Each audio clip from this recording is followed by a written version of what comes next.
Subscribe to our channel for more videos. Hi guys, welcome back to my channel. Today we're gonna read Cinderella, the Missing Ring. It had been exactly 1 year since the prince and Cinderella had gotten married. To celebrate, the prince decided to hold a splendid anniversary ball, and that was not all. That very morning he presented Cinderella with a gold ring. It was set with an enormous, brilliant blue sapphire, Cinderella's favorite stone. The ring was truly lovely, and Cinderella treasured it more than any other jewel in her royal collection. For the rest of the day, she could think of anything else but the prince she loved so dearly and the delightful time they would have that evening. That afternoon, Cinderella realized she's lost the ring. It was a little too large and must have slipped off her finger.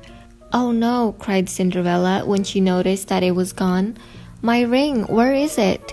She checked the floor and all around her, but it was nowhere to be seen. "Don't worry, Cinderella," her mouse friends Jack and Gus piped in. "We'll help you." "All we have to do," Jack declared quite calmly, "is think where you have been today. Then we'll go look in those places." "Yes, of course," said Cinderella. "That's a wonderful idea. Now, let's see," she thought for a moment. "The first thing I did after the prince gave me the sapphire ring was go back to my room to write about it in my diary." And so, right away, they hurried to Cinderella's bedroom. "Do you see it anywhere?" she called to Jack and Gus. "No ring," Jack said with a sign. "No ring here either," agreed Gus.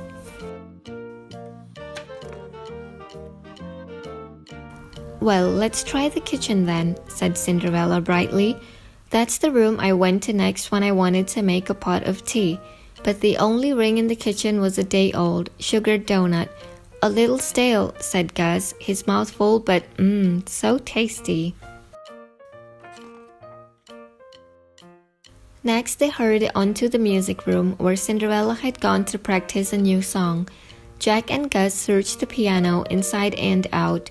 Dee-da-da. Gus even played a song, hopping on the keys as he looked. But if the ring was there, they could not find it. "Perhaps," said Cinderella, "we should try the library. I read there for at least an hour this afternoon." "To the library," exclaimed Jack. "Let's go." Although they searched way up high and way down low, they could not find Cinderella's ring in that room either. Cinderella began to get nervous. It was nearly time to get dressed for the anniversary ball. Still, she had not quite lost hope. "You know," Cinderella said, "I also went out to the stables today to feed and brush Fro. Perhaps I lost my ring somewhere in his stall."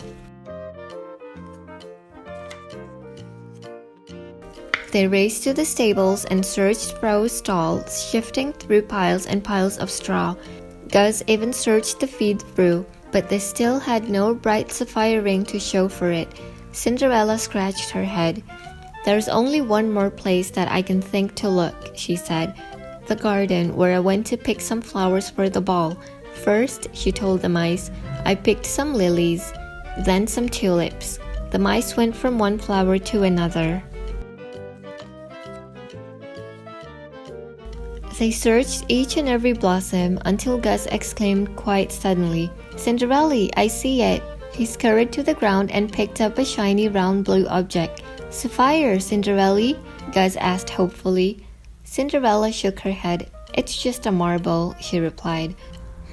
Said Cinderella. "I just know my ring is somewhere, but it's late and I still have to get ready for the ball." She sighed as they walked past the well and back toward the palace. Then she stopped and turned around. "Wait a minute, I just remembered. It was after I finished the flower arrangement that I noticed my beautiful ring was gone. And that was just after I drew some water to pour into the vase. You don't suppose," she said, wide-eyed, "it could have fallen down there?" "I hope not," said Gus, trembling. But Jack just rolled his eyes. "Oh, don't be such a scaredy cat. Get into this bucket." Do you see anything? Cinderella called down to the mice several minutes later. I don't know, said Jack. It's pretty dark in here. All I see is lots and lots of ink. Cinderella pulled up the bucket as fast as she could. Thank goodness you're okay, she said. What did you see down there? Oh, nothing, said Gus slyly. Nothing but Cinderella's ring. My heroes, cried Cinderella. You found it. And just in time, the mice jumped up and down, clapping their paws happily. That night at the anniversary ball, the guests toast Cinderella and the prince. The royal couple poured some sparkling cider and toast Gus and Jack, their guests of honor. They knew they were lucky not only to have one another, but to have such wonderful and devoted friends.